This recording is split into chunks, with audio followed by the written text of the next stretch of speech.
Hi and welcome to this week's High Flyers in STEM podcast, Greatness Has No Gender, where we highlight the incredible journeys of women in STEM. I'm your host, Deirdre Finnerty. We're joined by two inspiring female leaders from Boston Scientific, Aoife Carter, Manufacturing Manager, and Claire O'Brien, Director of Regulatory Affairs. Aoife has 20 years with Boston Scientific and has seen her grow from curious student to a strategic leader. Claire's career to become the Director of Regulatory Affairs showcases her philosophy of focused micro-ambition, getting ahead one step at a time. Key to their career success has been the unwavering support from Boston Scientific. The company's remarkable strides in equity, diversity and inclusion has created an environment for women leaders to thrive. A thank you to our sponsors HERO, a multi-award winning company that specialises in financial success for contractors, freelancers and solopreneurs. Thank you for joining us. Let's get into it. Welcome to the show, Claire and Aoife. Thank you both so much for coming here today, Aoife and Claire, and chatting to us about Greatness Has No Gender. So it's such a wonderful topic and it's so great to hear about your journeys, and I'm really looking forward to kind of hearing about them and learning more about the highs, the lows, the challenges, and a little bit about DE&I and the incentives around that in Boston Scientific. Claire, if I start with you, I suppose we all kind of want to understand how you got into STEM. What was your journey like? Can you tell us a little bit about that? Yeah, sure. I guess it started back in secondary school. I was interested in science and maths, and I had wonderful teachers, Mr. Acton and Mrs. Fahy, and they would have encouraged me and inspired me, I guess, to develop that love or interest of science. And then I'd be naturally curious as well, so wanting to understand, you know, when you added the washed up liquid to the baking soda and it foamed all over the place, how did that happen? So definitely in school was encouraged, and my parents then would have supported me as well. So when I finished school, went on and did a science degree in Maynooth. So it had biology, maths, chemistry and computer science. I got a degree in that. And then, you know, it took a year out then and worked in the insurance industry because that's what was hiring at the time. But then came back to Galway and did a diploma in quality assurance in the University of Galway. It was actually led by Pat Donlan, was the name of the man at the time. And that was a really excellent course because you were 1 day in college and 4 days in industry. And I started with an in vitro diagnostics company, Olympus.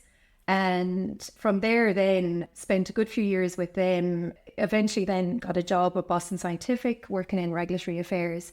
And I'm 20 years with Boston Scientific. So that's an achievement, yeah. A whirlwind of how I got into STEM. And along the way as well, I would have had a lot of female bosses, a few male bosses, but a lot of female bosses. So I guess I was lucky. I could see people in leadership roles and aspire to want to be them, or, you know, knew that there was a pathway to go from A to B and B to C. And eventually now I'm in a leadership role in Boston Scientific and really enjoyed that. Quality would probably be more female based anyway, wouldn't it? Sure. Affairs. Yeah, we definitely have more female in quality and regulatory than male. I guess in my career I would have seen that it would be predominantly the men that would hold the senior roles. Mm-hmm. Now that's changing and there's more equality nowadays, but certainly it's only in the recent past I would say that has changed. Yeah, absolutely. I was reading somewhere lately and they were saying 35% of women are now in leadership roles in Ireland, as opposed to like 7 or 8 years ago, it was less than 20%. So it's really good. Like it is changing. It's changing rapidly. Yeah. But it's the best person for the job, really, isn't it? It's that diversity. Yeah. And I think we have to, all of us, men and women, keep that equality in mind. But yeah, best candidate for the job. But I do think the initiatives that companies take on to have equity in pay and equity in roles is important as well, because I do think that the women folk need a little more encouragement when it comes to taking on additional responsibilities and stepping into leadership. Yeah, brilliant. And Aoife, any similar story, or was yours very different? No, very similar actually. Yeah, I did that course as well that you did say the reference like down in that you referenced. But yeah, like Claire, I would have started back in secondary school. Post the junior cert, I would have picked the 3 science subjects for my leaving cert: biology, chemistry, and physics. I went to a mixed school in St. Paul's in Up the Road, and I suppose that time it was nice. Like I didn't I was quite independent in school, so it didn't really bother me. My friends were going to be in the same class as me or who I was going to sit beside for what subjects I picked. I just went with what I liked. But always interested in how things work. How does a microwave work? And even as a child, the simplest thing like the washing machine and the softener tub, like, how does that work? There's no hole in the bottom of the tray. How is the softener getting it to the washing machine? And now it's actually, I found out, it's called the Pythagorean cup effect. But like at that stage, I was like puzzled by these little things and tried to understand them. And then after secondary school, would have gone on to college and did experimental physics in college. And then, like Claire said, would have worked in a company in the UK for a while after college and then back to Ireland and worked in Boston, started in Boston Scientific and then did that post-grad as well, the quality assurance grad. And then that's probably where I am now today at 19 years in Boston, so one less than you, Claire. 19.5 years. 19.5 years, brilliant. And lots of progression. So you said that growing up you always had an inquisitive mind and wondering how things worked out. So did you always think you'd go down an engineering route or...? No, I suppose when I left college, I didn't know what I wanted to do. What I really wanted to do was go and find a job. A lot of my friends were going to Australia, Canada, different places, the US to work. I knew I didn't want that. I wanted the job. So I went to the UK, worked in an electronics company in the UK. When I came back, what I knew I wanted to come back to Galway. So that was my focus. Spent a year and a half in the UK, missed Galway, missed home, missed family, missed friends. And so my goal was to come back to Galway. When you look at Galway, you're like, what jobs are in Galway? It's the hub of medical companies. Loads of engineering jobs were coming up. And I was like, read the job specs for engineering. And I was like, actually, I could be good at that. That all makes sense. I would like to do that. And then that's when I was focused about becoming an engineer and how to do that. And then I suppose, so that was a year and a half out of college when I decided that I wanted to be in engineering. Okay, really good. Yeah. And I suppose then even making a step further back again, as a child. Yeah. You know, when you think about when you're growing up and you're at home and it depends on your background and stuff like that as well. Did you think, you know, what made you kind of choose even science, you know, or was it always something going to be along that route or was it something completely different? I suppose from my early memories in primary school, I don't know if I was ever even focused on my career. I was like, one of the funny memories I have from school, primary school, was chasing a poor young lad around the playground, wanted to marry him. That was my only focus until I fell and banged my head and ended up in hospital for the night. Oh my God. To my poor mother's day. She had to get called into the school and because it was stop chasing young lads around. Stop chasing young lads around. What you'll do for love. Yeah. He didn't love me though. I wasn't going to unrequited. Yeah. Oh, brilliant. So I suppose, but that inquisitive mind there, that independence that you spoke about is super to have at such a young age. Yeah. That it wasn't about what your friends were doing. It was what interests you and you kind of followed that path all the way. Yeah, independence is so important because I suppose our friends can influence what we do. They say if you're, you know, if 6 of your friends are doing something, you're probably going to be the 7th one. So to kind of know what you like and what you want to do is really, really important. And diversity is great because, you know, different things that people are doing will all add to your friendship too. Absolutely. Yeah. So speaking of, I suppose, challenges and in your career to date, you know, getting to where you are, you've got there, you know, you've achieved great success in your careers. When you look back at any particular challenge, and now it was probably happened for a reason, but can you think of anything significant that has kind of helped you grow and move? Yeah, certainly. I know a position came up to work in the drug-eluting stents, a senior regulatory affairs specialist, and I didn't get the job at the time, and I definitely was disappointed. But I think it's how you recover and what you learn from that experience. So while I didn't get the job at that time, you know, a few years later, I then had the opportunity to work on that side of the business. But it's about recovering quickly. And what it taught me was resilience and grit. And so I put the head down and I probably worked a little bit harder, you know, and it's about achieving success. Success builds on success. And I really like that Australian, he's a comedian and an actor, Tim Minchin's philosophy. So he's noted for having the 9 lessons of life, and he gave a speech at one of the college graduations.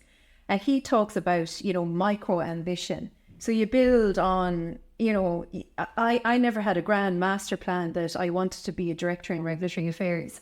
I went from, a specialist 2, and I did very well at that and got to a senior specialist.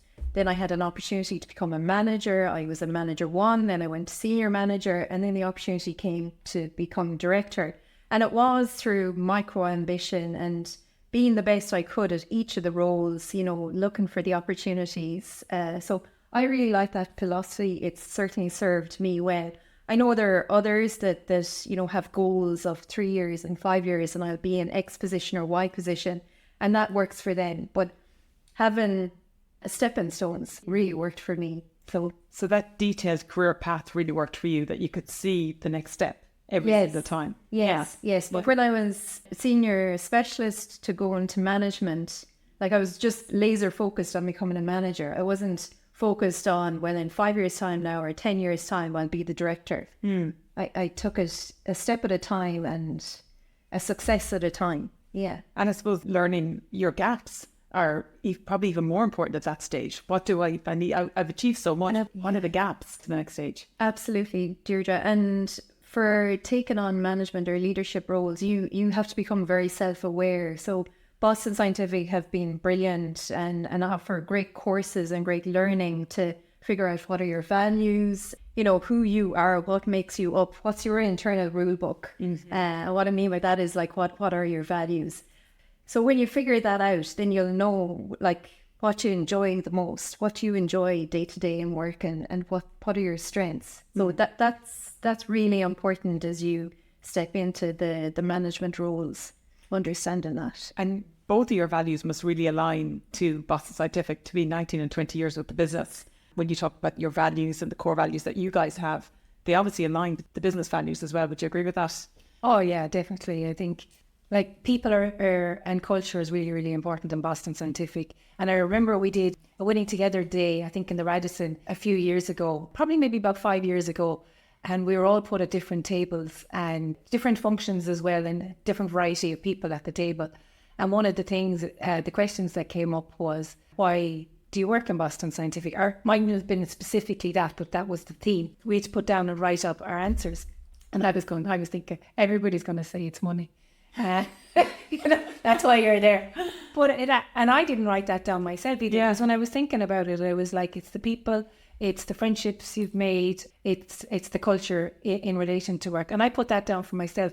But that's actually what came up trumps. It was about people and culture that came out number one once they collated it from all the tables. And it wasn't what the obvious one, which was money. Yeah. But I think money gets you so far. It's the values and the people, it does, culture that keeps you so far. You need to be happy in work. Yeah. You need to enjoy work. You spend a lot of time in there.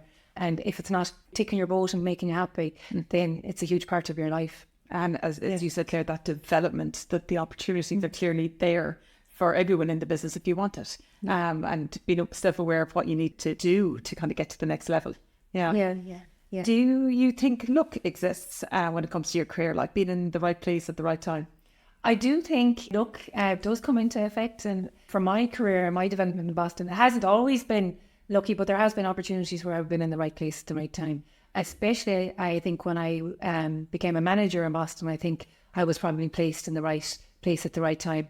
I was probably the best person aligned for the job at that time because I had built up the knowledge in the area where they were looking for the manager at that time. But I don't think luck keeps you in the position. Okay. You really need to have your experience. Experience is critical because you need a lot of resiliency. Time, you can be tough in the positions too. There'll be lots of problems and different issues, and the experience will keep you there to give you the resilience and keep you confident in what you do too. But so a bit of both helps. But yeah, I do think there's some luck sometimes in it too. Yeah. Do you agree? Yeah. Yeah, I do. I think there is something to that, right place, right time. But I think you've got to be ready, so you've got to be thinking a bit like when I didn't get the role, it's, you pour yourself in and you show up and be the best that you can. And so when the next opportunity comes up, you're ready to take it. I'm not a believer in fake it till you make it. I think that's a nonsense. I think what happens if you do that, you obviously can get the role, but your confidence or your ability to sustain it is not there. It'll wear on you, be it you have stressful moments or you'll be anxious about it.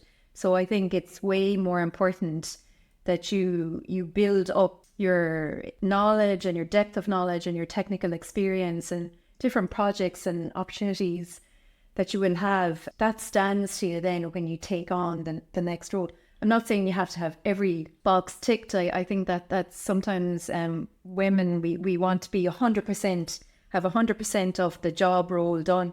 You don't have to have 100%, but I think you have to have depth of knowledge and the technical experience that'll carry you and get you all the way to doing the role. So yeah.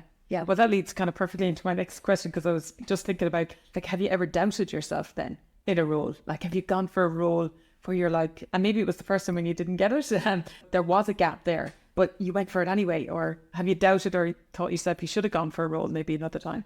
Yeah, certainly. I think it's because I strive to be the best that I can. So, even today, I'm 2 years in my current role, and yeah, of course you have doubts. I mean, that's only natural. You want to be successful, you want to ensure you're doing right by you, by your team, by the business. Mm-hmm. So that just keeps you sharp, I think. It's not, I'm never going to know it all. I'm never going to have it all done, experienced all of it.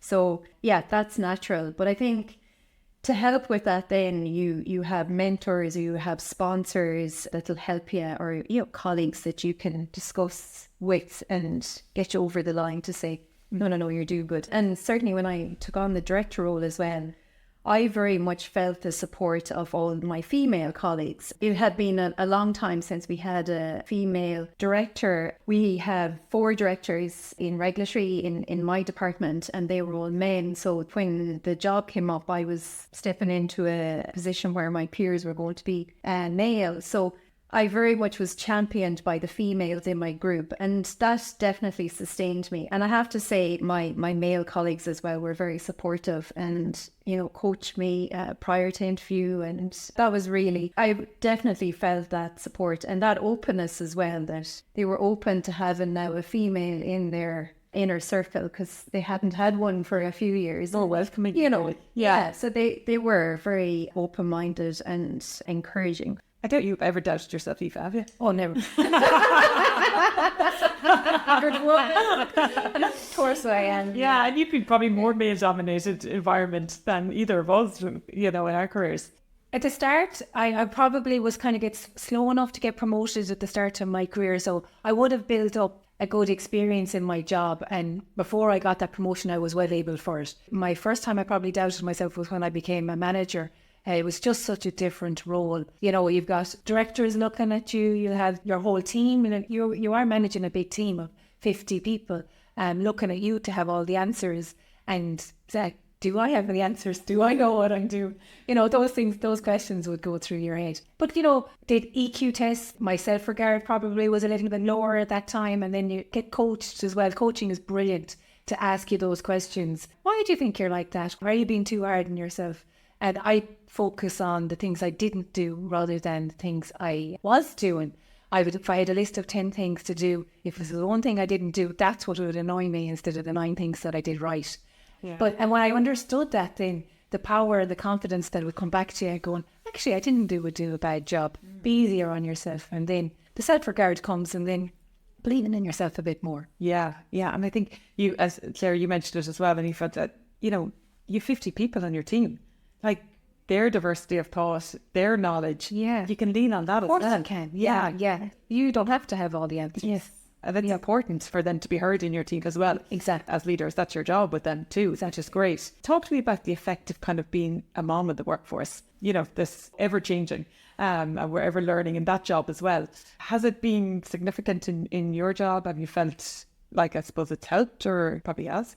For being a mom, early on in my career, I was a mom. I became a mom at 26. I love being a mother. I have 3 children. I'm very, very well supported by my husband. He's fantastic. We share all the jobs at home. He does the ironing. I do the shopping on a Sundays, even though I think I need to change that because we have to eat every week and he only irons maybe once every 2 weeks.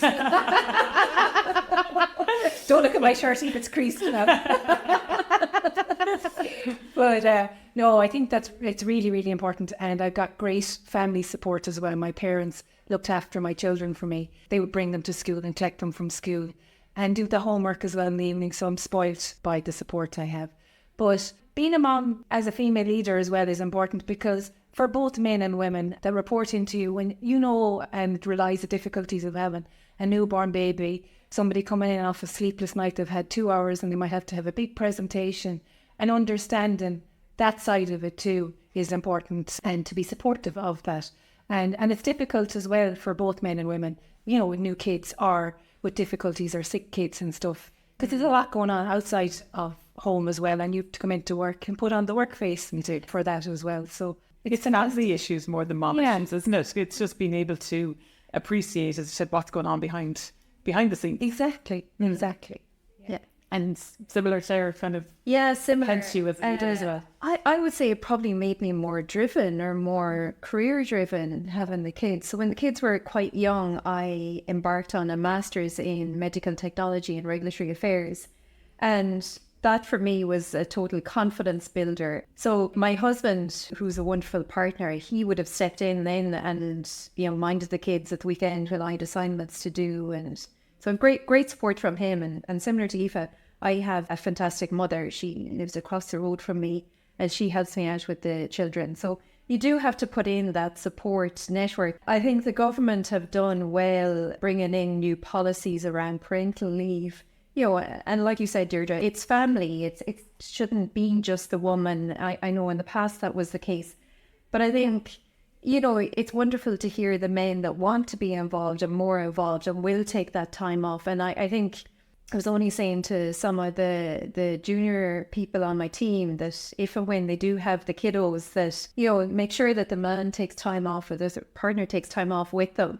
And so you share it from the very beginning, from when the baby is born, that you're sharing the upbringing of that baby. So, and I think men want to do it. It's just, in the past, you know, didn't have leaves. There's parental leave now. But I do think the government probably need to do more. And socially, we need to be helped, like that it's not just the mum, it's the mum and the dad and the whole village really, isn't it, that raises kids. So yeah, and the neighbours and the great friends that you have in the community. Yeah, and I think even as they grow, you move from one stage to the next with kids, don't you? Including not from that, and that's when the village comes in. And so it is important with that, with helping each other out. But it's the support mechanisms, as they say, behind empowering us to be able to do those extra few hours sometimes when you need to take that work trip, when you need, and having those support mechanisms in work and at home are really, really good. What obstacles do you think that women at STEM still face today, and how can they be addressed? Yeah, I was thinking about that, and there was a great report, the I Wish report. So that says that 60% of teenage girls cited gender inequality as the biggest barrier. Now, it's down from 2021 figures, it was 83%, so we're definitely moving in the right direction.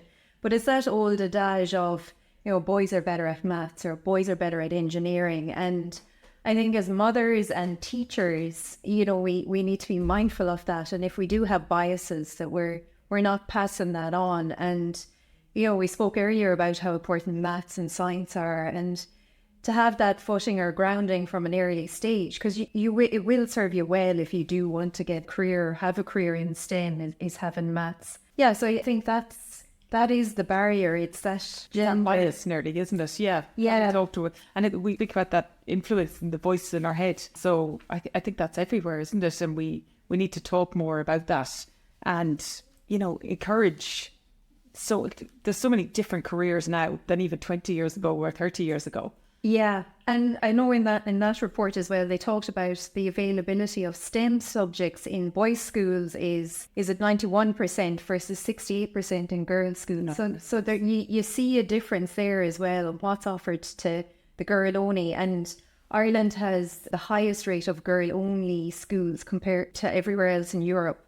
So having awareness, it's brilliant that reports like this are out. And actually they were talking about it on RT1 radio news earlier in the week. So I think, you know, knowledge is key and education is key. And even us hearing that as parents or as teachers or, you know, influencers, now we have awareness to it. So what do we do next? You know? Yeah, it's that awareness, isn't it? And it's education and it's knowledge and it's exposure to so much that gives the options to people. Absolutely. Yeah, absolutely. Okay.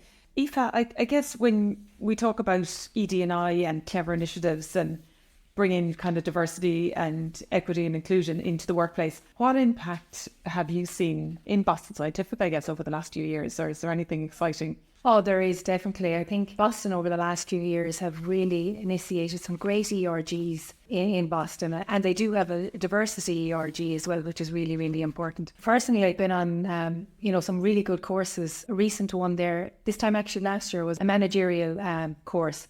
And one of the categories, the programs as part of it, was a day on diversity. And an external lady, I think Hayley Bernard was her name, taught us a little bit about diversity and what it is. And she's the expert. She's an expertise in that field in it.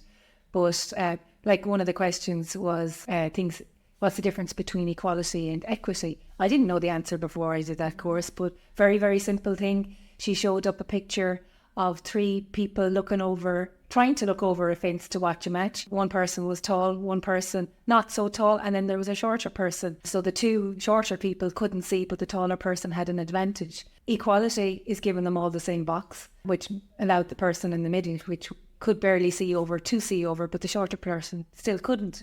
Equity was giving them a box so that they all could see over, of level, of different heights, so they could step up and see it. And that image is just perfect because it tells us the difference between equality and equity and how it's so important to give everybody a chance. And it's similar for people in careers, similar to that, to take that away. Yeah. So it's really good. And you've led some groups in Boston Scientific, haven't you? I did. I've led the wellbeing for a couple of years. Yeah, it was fantastic. Huge learning for me because obviously I didn't even know what wellbeing meant before I led it. I took that program on during COVID. It was a fantastic team there in there. And I was trying to do what I do, like put it in, how do we fix this problem? What do we have to do? What are the goals to achieve that? And not realise that wellbeing is huge and it's different for everybody. And it's personal for everybody. And come up with some good programs. And all we can do is help and support people's wellbeings in different ways that we can. Galway and Boston have put an awful lot of work into that. And they won the Keep Well mark for the best large company in 2024. So very, very proud of that achievement. And the team will do fantastic work on wellbeing in Galway. Okay, and I know down to disability, we were chatting earlier, that Boston Scientific are now kind of working with different groups to encourage people with disabilities into the workforce, to assist, to help train. And it's really good incentive because one stat that I just read lately was like people with disabilities are half at working age or half as likely to be working than people without. So the focus on that's a huge statistic, isn't it? Huge. Yeah. And not to tap into that talent and, community that's available. Like it's Absolutely. To make life rewarding for them and then for us to. Yeah. So, I know Boston have new initiatives on. They're simple things like training us how to interview somebody that has a disability so that you're respectful for them. And you get the most out of the interview then to understand, what skills they have and what they can bring to the table. So it's brilliant. I really good. And there's another program I know they're working with an external is inclusive language. So that, when we're talking that we know and are aware of the language that we're using and that we are more inclusive. I think that's brilliant, So when we talk back to the workforce, I guess when we think about the people in our career who have supported us the most, and given us that leg up when we needed to. Is there anyone in particular that has really kind of, I suppose, influenced your choices or given you the nudge to kind of move forward? Definitely, there's been loads of people that have had a huge impact on my career. In female managers, Emer Daly and Donna Lee were a huge support to me. We were the first kind of trio of females managing a PU together, and it was, so a quality manager, a production manager, and a manufacturing manager. So it was fantastic to have their support. And things that, as I said at that time when I became a manager, I would probably concentrate on the things that I wasn't getting done or not looking at the positives, but they seen the positives for me and reinforced that as well, which was really, really important. I also had a mentor assigned from Boston, and it was a guy from the US, the director over there. He was really, really valuable in my career, and I still meet him. Probably he's mentored me for the last 5 years now, and we meet every 3 weeks. Okay. But I think that was really good because he's only invested in me and me personally. He doesn't have a bias or a stake in what his advice he's given me because it's only for me. And lots of really good, important things during difficult times as well. He'd be there to give you little tips and tricks. I remember one as well, when we were doing first time going through a budget. So you'd be planning the budget for the year for your area. And he was like, don't be a hero, no pun intended, for the day, because you'll have to live with the consequences for the year. So it's really important not to be like, when you're under pressure and, are presented to be a yes person, because you'll have to live with those consequences, and that could be easy in the moment. And that advice was brilliant for the first time going through a big budget. You might be delivering a difficult message, but that's okay. That's your job. That's what you have to do and manage through that.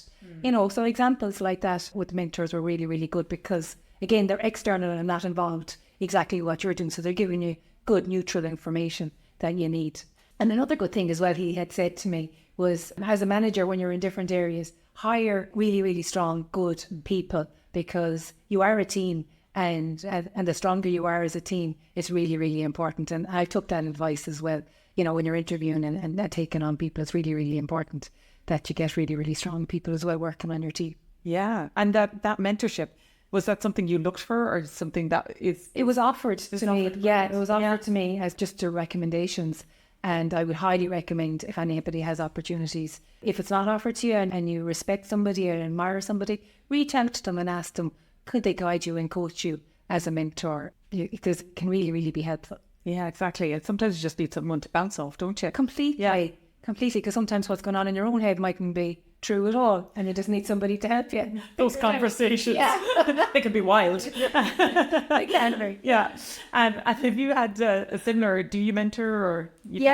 Similar to Aoife, the accelerator program in Boston, where they identify a sponsor. So typically for me, it was a VP in regulatory affairs, and I found that brilliant. And being my sponsor and a go-to person right up until, I got the director role, and it is still available to reach out to, When I think of mentors, I don't tend to label the people mentors. I see them as friends or colleagues, but what they're offering me or giving me is mentorship. Yeah. So I think that's really important. And I think, like Aoife, people won't say no to you. They might be able to give you as much time as you need, but do reach out if you see someone that you admire or like. Or there's leaders that I like, and I set up one-to-ones with them to have discussions. I don't necessarily call it mentorship, but that is one. Yeah. So yeah, and that has definitely served me well. And I suppose I would call them friends that'll call you out.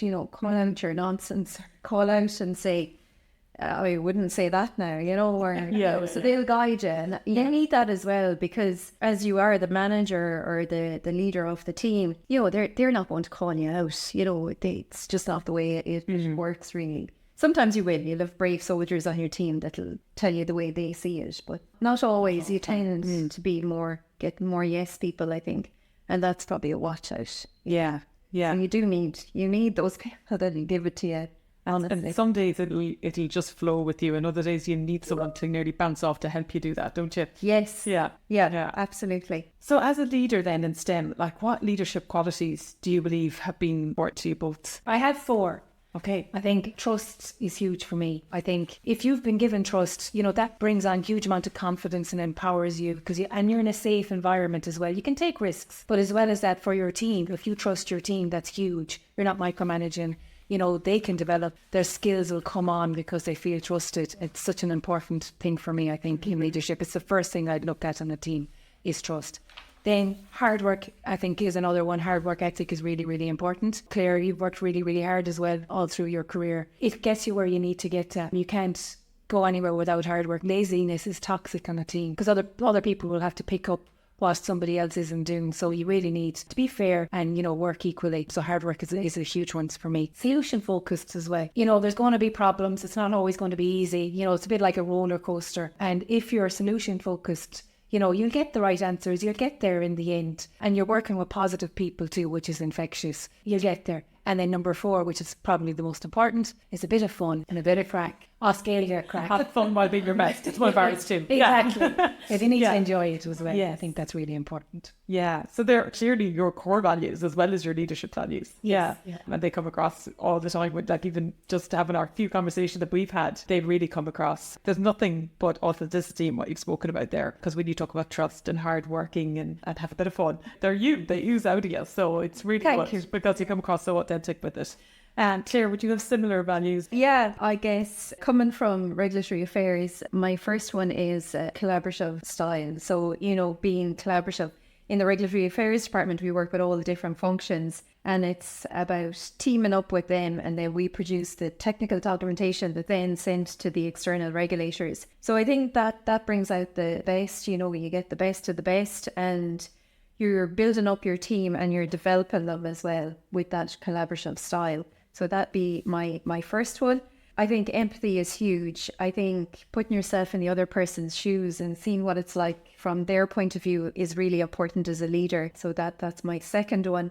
And then I think courage and confidence, to speak up, to voice concerns or constructive criticism is always welcomed when it's coming from a meaningful perspective. And you need to challenge the status quo, because potentially we can do better when you're doing something day in, day out. You may not see it, that's the way we do it. So I think being courageous and saying, I have a better way or I have a better solution. So they're my ones. Probably the hardest one, isn't it? Yeah. Being courageous and sticking the hand up and, putting yourself out there nearly. Yeah. And for me, at one point in my career, we had a senior leader over, and he was talking about how we assess changes. And he was saying, well, now, how okay are you assessing changes? Because your friends working in manufacturing, and do you feel obliged to say you can make that change, or are you able to articulate what the regulatory requirements are? And he had a perception that there was a friendship going on, and that trumped the business. I called him out on it, and I said, yes, of course we're friendly with our colleagues in manufacturing or R&D or whatever area it is, but we still have the confidence and the integrity to follow the rule book of regulatory and make sure that we're doing the right thing for the business.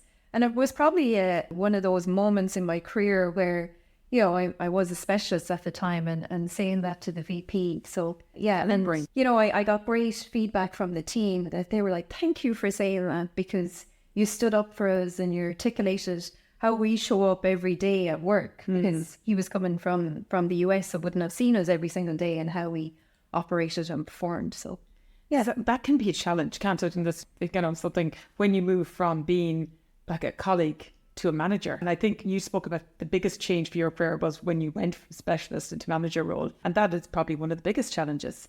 I agree, yeah. And it can be lonely because now you're the manager, so you're outside the circle almost, You're not told everything anymore. No, no, you're not the cool one anymore. Yeah. So I think that's where your friendships and your peers come in. Everybody knows what that's like. Everyone has gone from being the engineer, the specialist into and they know. And then the same thing happens then when you go from manager to director. I imagine even more so when you go from director to VP. But you have your peers and colleagues, and the friendships are different. And not that you're not friendly with your team, but it's a different vibe. Yes. Yeah. It's a different way. And even though, as you said, you could still be friends, there really has to be a bit of a differentiation between you and them then. Yeah. But yeah, it's all part of the learning, isn't it? And the movement of the development. I suppose, what would be the biggest misconception people would have about you? And what's the truth behind it, really? This one is very interesting. So I work in regulatory affairs, and we're often identified as the roadblockers. And that couldn't be further from the truth, because we're the ones that have to know the global regulations. We're the ones that have to figure out the pathways to best navigate through those regulations. So I'd say we are your best friends, or we are your partners. And I think when we do, and when people see us like that, we can figure out the best way to get the product to ultimately to our patients faster and out to the market faster. So that's probably the misconception, that we are not the roadblockers. We're here to help. We're here to get you through. We work on highly regulated products that, save patient lives and give them a better quality of life. So they're critical. They're critical devices, and as such then the regulations on them are rigorous, and we have to meet like the highest of the high standards from quality and regulatory and everything that we do. So, but there are ways and means, and I love engineers that will challenge us in regulatory to say, but are you sure? And so they make us raise the bar to understand exactly why we're telling them that this is the best pathway, or they make us go back and think, is that the best pathway? Could I do better? So I like that, and I love that collaboration. And I do like that we are challenged, and the engineers are not shy about challenging us. I know you. It's great to have a friend in room. Yeah, work with us, not against us. Yeah, exactly. Okay, so like we've spoken a lot about mentorship and leadership and our core values and what's really got you to where you are today. But I suppose, what advice would you share with young women in STEM, people that aren't in that area that would like maybe to get into it, or about even thinking about pursuing a career in STEM? Is there any advice that you would... I would probably reflect back on where I started. It is like, if you enjoy those subjects, science, technology, engineering and math, go for them. Because if you enjoy what you're doing, you'll probably enjoy the career that'll come from that as well. And you'll probably most likely be good at it, because if it's something you really enjoy. And if you're like me and you didn't know where you want to go until you're a year out of college and a year and a half, Galway is a great hub for STEM subjects. There's lots of opportunities in Galway, and it's a lovely place to live as well as a nice place to work. So yeah, I think if you pick subjects you're good at, it's huge. Yeah, and I think you'll always, as you said, you'll always enjoy your work if you like what you're doing. Exactly. Don't try to be something just because it's a career pathway. If if you can do what you like, it's never going to be the hardest. Follow those things. Yeah. Career advice, do career tests, aptitude tests, all those could be good signals as well. Yeah. And Claire, would you agree?